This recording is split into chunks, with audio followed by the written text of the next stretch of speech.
وَتَرْزُقْنَا بِهَا کرامت الدنیا والآخرہ، خدایا دنیا اور آخرت کی کرامت اس حکومت کے ذریعے سے ہمیں نصیب فرما۔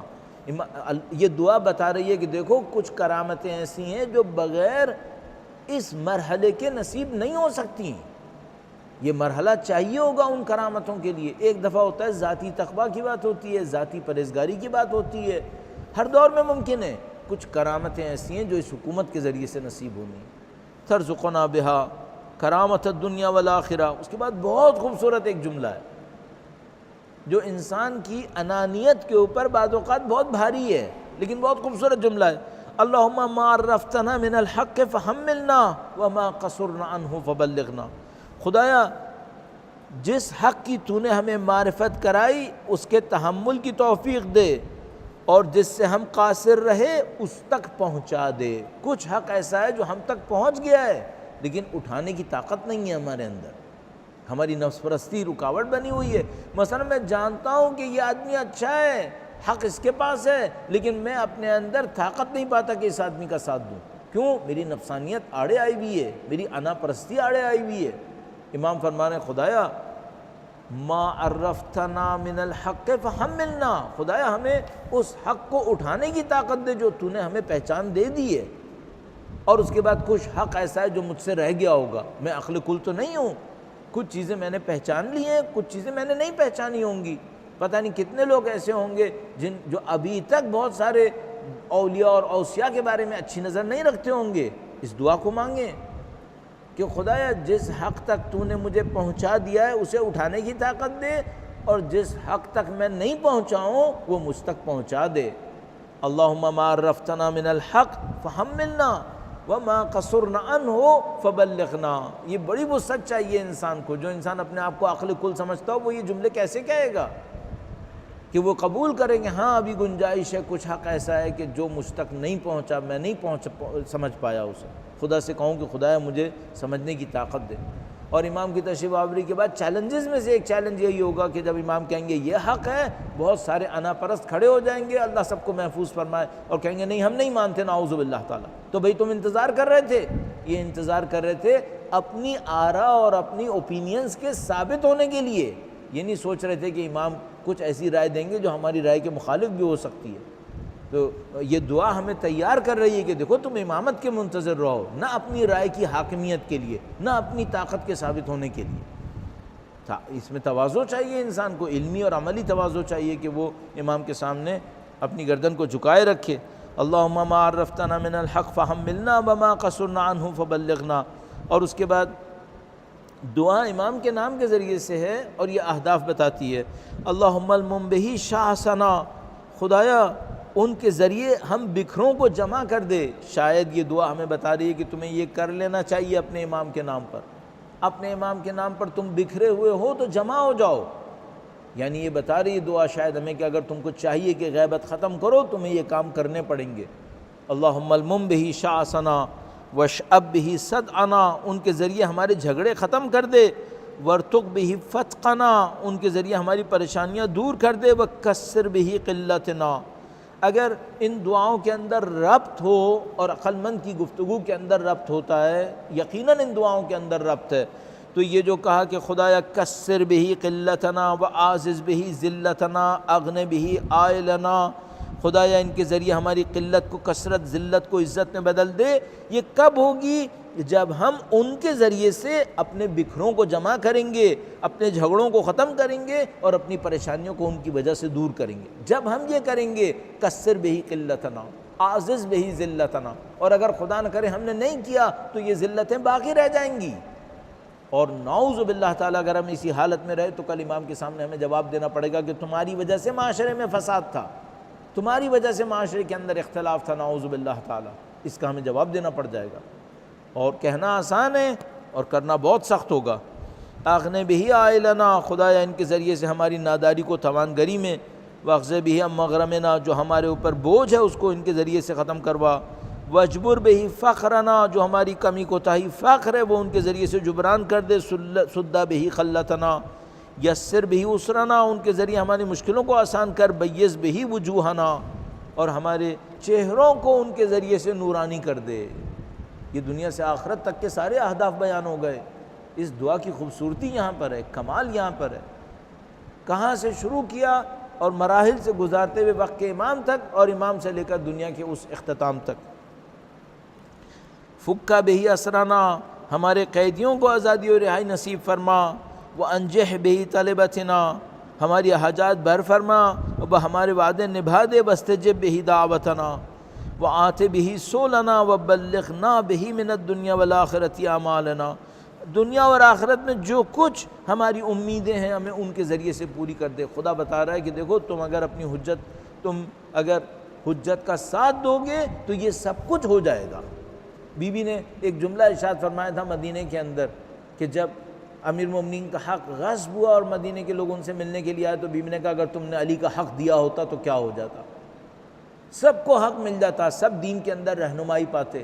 اب تک وہ جملے ہمارے اوپر قرض ہیں، اب تک وہ جملے ہمارے اوپر بوجھ ہیں کہ اگر تم یہ کر لیتے تو دیکھو یہ سب کچھ تمہیں نصیب ہو جاتا۔ انشاءاللہ خدا اتنے برسوں کی اور اتنی صدیوں کی زحمتوں کے بعد انشاءاللہ اس حق کو ادا کرنے کی سعادت ہمیں نصیب فرمائے انشاءاللہ۔ الہی آمین۔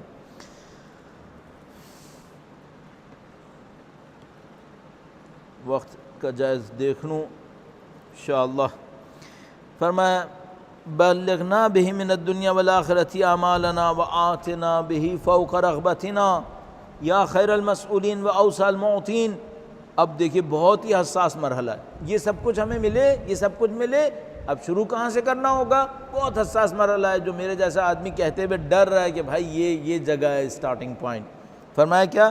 اشف بہی صدورنا، خدایا ان کے ذریعے ہمارے سینوں کو شفا نصیب فرما، وذہب بہی غیظ قلوبنا، ہمارے دلوں سے بغض و کینہ کو مٹا دے۔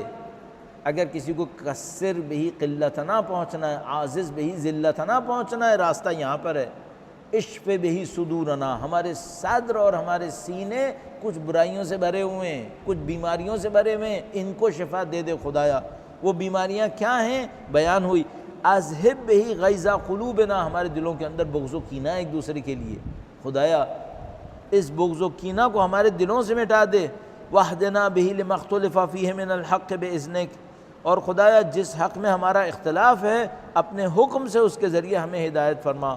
وہ ہیں جو ہمیں حق میں اختلاف کے اندر اگر کسی جگہ پر ہے تو ہمیں حق پہ ہدایت دیں گے، لیکن اس سے پہلے ہمیں کیا کرنا پڑے گا؟ اپنے سینوں کو شفا دینی پڑے گی، اپنے بغض و کینہ کو مٹانا پڑے گا۔ یہ کوئی اگر میں نیا طالب علم تھا، ان کو پڑھتا تھا تو مجھے سمجھ میں نہیں آتا تھا، برسوں تک سمجھ میں نہیں آتا تھا، لیکن جب میں میدان میں آیا اور یہاں پر پاکستان میں آنے کے بعد زندگی گزارنا شروع کی تب مجھے سمجھ میں آیا کہ بھائی ان جملوں کا مطلب بہت سخت ہے، انسان کو اپنی روح کو کچلنا پڑے گا بعض جگہوں کے اوپر، تب کہیں جا کے نصیب ہوگا۔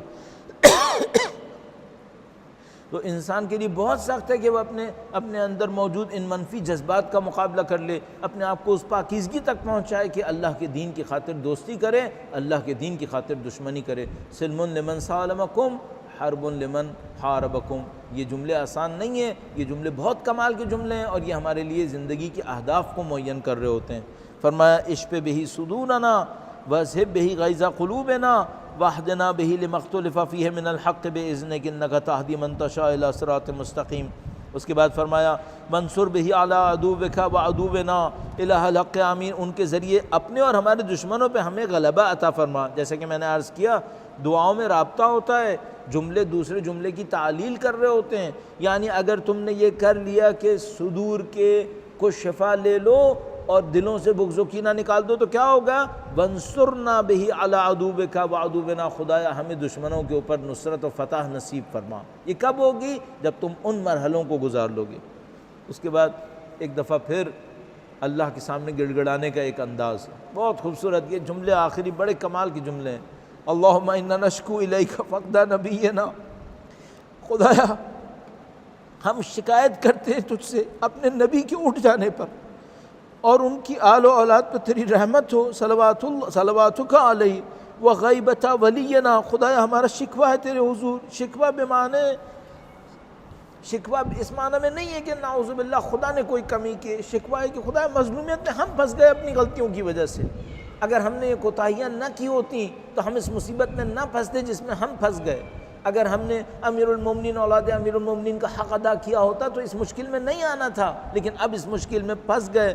اللہم انا نشکو الیک فقد نبینا وغیبت ولینا، خدایا ہم تجھ سے شکوہ کرتے ہیں نبی کے اٹھ جانے پر اور اپنے ولی کی پوشیدگی پر، وکثرت عدونا وقلت عددنا، دشمنوں کی کثرت، اپنی تعداد کی قلت، وشدت الفتن بنا، خدایا حوادث زمانہ کی یلغار پر تیرے حضور شکوہ کرتے ہیں، شدت الفتن بنا، فتنوں کی سختی پر، وتظاہر الزمان علینا، آج کے زمانے کے اندر فتنہ اور فساد جو ہمارے اور آپ کی آنکھوں کے سامنے کس طریقے سے دنیا کے ظالمین اور جابرین نے انسانوں کو گردنوں سے جکڑا ہوا ہے، ان سب کا شکوہ کرتے ہیں خدا کے سامنے اور خدا کے سامنے فریاد کرتے ہیں۔ فصلی علی محمد وآلہ وَعَائِنَّا عَلَى ذَلِكَ بِفَتْحٍ مِّنْكَ تُعَجِّلُ، خدایا ان تمام کے ہوتے ہوئے ہماری امید تجھ سے ہے، ہماری مدد فرما ان پر فتح کے ساتھ، اس میں جلدی کر کے دور کر دے۔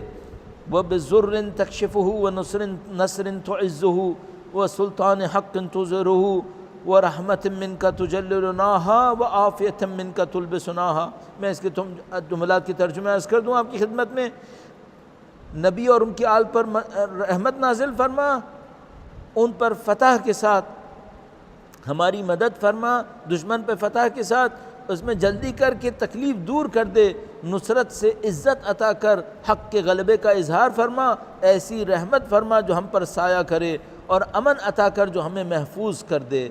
رحمت منک تجللناہا وعافیت منک تلبسناہا برحمتک یا ارحم الراحمین، اے سب سے زیادہ رحم کرنے والے۔ یہ دعا افتتاح انتہائی مختصر، اور میرے جیسے انسان کے دائرے بیان میں کہاں طاقت آ پائے گی نقص کے ساتھ، لیکن یہ خلاصہ ایک تعارف ہے اس دعا کا، اور یہ دعا دروازوں کو کھول دیتی ہے انسان کے لیے کہ انشاءاللہ اس دعا کے ذریعے سے خدا سے توسل کریں، اپنے نبی کے ساتھ اور ان کی اولاد طاہرہ کے ساتھ توسل کریں، اور انشاءاللہ ان اہداف کو اور مقاصد کو جو اس دعا کے اندر بیان ہوئے سمجھنے کی کوشش کریں، اپنی زندگی کو اس کی طرف لے جانے کی کوشش کریں۔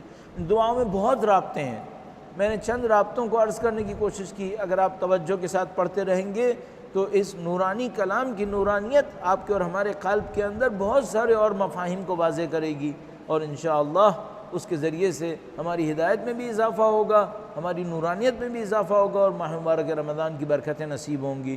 پروردگار انشاءاللہ نبی اور اولاد نبی کے صدقے میں، قرآن کریم کے صدقے میں ہمیں ان دعاؤں کو سمجھنے اور عمل پیرا ہونے کی سعادت نصیب فرمائے۔ اللہ سے دعا کرتے ہیں خدایا تجھے واسطہ قرآن و اہل بیت کا، تجھے واسطہ اس ماہ مبارک رمضان کا، ان قلیل اعمال و عبادات کو اپنی بارگاہ میں قبول فرما۔ خداوندہ تجھے واسطہ قرآن و اہل بیت کا، تیری غفاریت کا واسطہ پاک پروردگار، تیری ستاریت کا واسطہ ہمارے اور مرحومین کے تمام گناہان صغیرہ و کبیرہ کی مغفرت فرما۔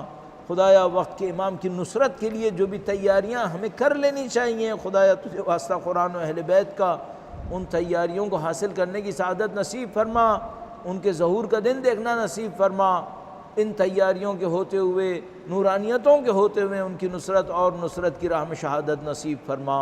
ربنا تقبل منا انک انت السمیع العلیم وتب علینا انک انت التواب الرحیم بجاہ محمد وعطرتہ الطاہرین۔ اللہم صلی علی محمد وآل محمد۔ آپ لوگ جو بھی سوال کرنا چاہیں وہ آپ بعد میں ارسال فرمائیے گا، اور انشاءاللہ ہم جواب دینے کی کوشش کریں گے۔ کچھ سوال موجود ہیں، اسے شروع کرتے ہیں۔ ایک بار پھر درود بھیجے گا محمد و آل محمد پر۔ اللہم صلی علی محمد و آل محمد وعجل فرجہم۔ لکھا ہے دعا افتتاح میں جب امام وقت کا نام آئے تو کیا امام ہشتم کی سنت پر عمل کر کے کھڑا ہونا چاہیے اور اس کے بعد باقی دعا کے لیے بیٹھ جانا چاہیے؟ یہ کیسا ہے؟ اچھا ہے، امام کے احترام میں کھڑا ہونا بہت اچھا ہے، بیٹھ جانا اس کے بعد بیٹھ جائے کوئی مسئلہ نہیں ہے، بہت ہی اچھا ہے، لیکن آداب میں سے ہے، یہ آداب اور طریقہ کار کے اندر میں سے ہے۔ اور اگر ایسا ہو کہ مثال کے طور پر کسی جگہ ایسا ہو کہ نہیں کر پائیں اس پہ، تو عذاب نہیں ہے نعوذ باللہ تعالیٰ، چونکہ کوئی بھی یہ کام بے احترامی کے لیے نہیں کرے گا، ممکن ہے کسی مجبوری کی وجہ سے نہ کر پائے تو اس کے اوپر کوئی عذاب یا سختی نہیں ہے خدا متعال کی طرف سے۔ ہاں کر لے بہتر ہے، تاکہ انشاءاللہ اہل بیت اطہار کے اس احترام کا ثواب بھی اسے نصیب ہو جائے گا انشاءاللہ۔ لکھا ہے کہ معصومین نے دعا افتتاح ماہ رمضان میں پڑھنے کا کہا ہے، اس کی اپنی ایک امپورٹنس ہے، لیکن اس دعا میں ایسا کون سا پارٹ ہے جو رمضان سے ریلیٹڈ ہے؟ ساری دعا ماہ رمضان سے ریلیٹڈ ہے۔ اصل میں یہ جو ماہ رمضان ہے یہ کنیکشن ہے خدا متعال کے ساتھ۔ اس بات کو جب ہم ماہ رمضان کے فلسفے اور حکمت کے اوپر بات کرتے ہیں تو اس میں عرض کر سکتے ہیں یہ کہ بھائی ایک معاملہ یہ ہے کہ ماہ مبارک رمضان کے اندر بھوک اور پیاس ہے، جو میں نے ابھی شاید اسی آج کے دن ہی شروع کرتے ہوئے عرض کیا کہ بھائی ممکن ہے کوئی شخص بھوکا نہ ہو، پیاسا نہ ہو، چونکہ اس کے اوپر ماہ مبارک رمضان واجب نہیں ہے بیماری کی وجہ سے، لیکن ماہ مبارک رمضان کی روح بھوک اور پیاس نہیں ہے، روح اطاعت ہے، بندگی ہے، ہدف کو سمجھنا ہے، ہدف کی طرف بڑھنا ہے، اور یہ دعا یہ سارے کام انجام دے رہی ہے، ان تمام کاموں کو انجام دیتی ہے۔ اور اگر تناسب دیکھیں تو شاید تناسب یہی ہے کہ ماہ مبارک رمضان کے اندر انشاءاللہ اس ندائے غیبی نے آنا ہے، اور خدا متعال چاہتا ہے کہ ہر ماہ مبارک رمضان کو ہم اپنی تیاری اس جگہ تک پہنچائیں انشاءاللہ۔ امام تشریف لائیں تو ان کا ساتھ دیں، اور نعوذ باللہ تعالیٰ اگر ان کے دیدار سے ہم محروم رہ جائیں تو کم از کم یہ ثواب ہمارا کم نہ ہو کہ ہم نے امام کی نصرت کے لیے تیاری کی۔ البتہ یہ کہ معصومین نے یہ دعا ماہ مبارک رمضان میں پڑھنے کے لیے کہا ہے، اس کے اوپر کچھ اور تفصیلات ہیں جس کو میں ابھی یہاں پہ عرض نہیں کر پاؤں گا، لیکن بہرحال یہ دعا جیسے کہ شیخ عباس قمی نے لکھی ہے یہ ماہ مبارک رمضان میں پڑھنے کے لیے۔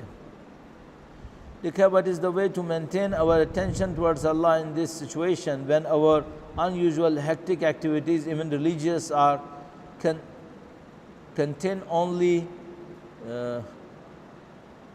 distancing us, and we can't pay our attention towards Allah unintentionally despite of pious normal routine۔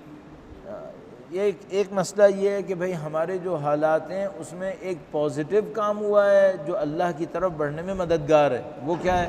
وہ یہ کہ بہت ساری ایسی چیزیں جو زندگی کی تقریباً فضول مصروفیتیں تھیں وہ ختم ہو گئی ہیں، لیکن بہرحال ایک حصہ یہ ہے کہ کچھ پریشانیاں بڑھ گئی ہیں، اور ان پریشانیوں کے بڑھنے کی وجہ سے اور روٹینز کے خراب ہونے کی وجہ سے انسانوں کے اندر ایک اور توجہ شروع ہو گئی ہے، بے مقصد توجہ بھی کہہ سکتے ہیں لیکن بہرحال خوف کا عالم بھی کہہ سکتے ہیں۔ اصل مسئلہ جو مجھے سمجھ میں آتا ہے وہ یہ کہ اگر کسی انسان کے اپنے اندر توحید ہو تو وہ سختی میں آ کر اور خدا کو پکارے گا، مشکل میں اور زیادہ خدا کو پکارے گا۔ تو اگر ہم ان حالات کو دیکھیں جس کے اندر ہیں اور حالات کی سختی کا کوئی شکوہ کرے تو بھائی حالات کی سختی میں تو انسان کو اور خدا کے نزدیک جانا چاہیے، خدا متعال کے قرب کو اور احساس کرنا چاہیے کہ مثلا اگر آج میں ان مشکلات کے اندر ہوں، چاہے وہ بیماری کی مشکلات ہوں، چاہے دشمن کی سازشوں کی مشکلات ہوں، چاہے وہ اقتصادی مشکلات ہوں جو ابھی اور زیادہ بڑھ سکتی ہیں، تو خدا پناہ دینے والا ہے، اس کے سوا تو کوئی نہیں ہے، تو فوکس اور زیادہ خدا کی طرف ہونا چاہیے۔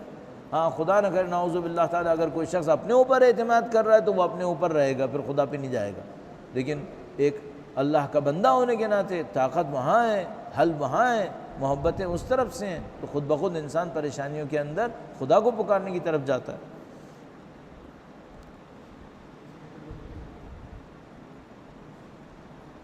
مرحومین کو بخشنے کا بہترین عمل کون سا ہے؟ یہ بالکل سوال یہ ہے کہ ہم جو مرحومین کو بخشتے ہیں اس کا بہترین عمل کون سا ہے؟ تو بھائی مرحومین کو بخشنے کو چھوڑ دو، اپنے آپ کو بھی سوچ لو، جو عمل بہترین ہوگا وہ میرے لیے بھی بہترین ہوگا، مرحومین کے لیے بھی بہترین ہوگا۔ یہ نہیں ہو پائے گا کہ ایک عمل میرے لیے تو اتنا اچھا نہیں ہے لیکن مرحومین کے لیے بہت اچھا ہے، یا کوئی عمل میرے لیے تو اچھا ہے لیکن مرحومین کے لیے اچھا نہیں ہے، نہیں، یہ دو نہیں ہوں گے، ثواب پہنچتا ہے وہاں تک۔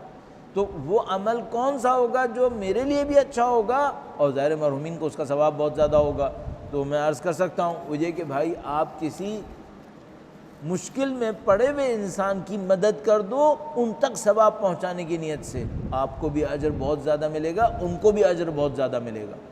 تو میں اگر آپ سے روٹین میں کہوں بھائی آپ صدقہ کریں، خیرات کریں، یہ سب اچھی باتیں ہیں، لیکن صدقہ و خیرات کا ایک ہدف ہونا چاہیے، ایک مقصد ہونا چاہیے، لوگوں کی زندگی سے مشکلات کو کم کرنا۔ تو اگر آپ کے سامنے کوئی شخص مشکل میں ہے، ممکن ہے اسے کھانے کی ضرورت نہ ہو، اس کو صرف آپ کی توجہ کی ضرورت ہو، آپ خدا کی خاطر اس کے اوپر توجہ دیں، اس سے گفتگو کریں اور ثواب اپنے مرحومین کو پہنچائیں، یہ بہت بڑا کام ہو جائے گا۔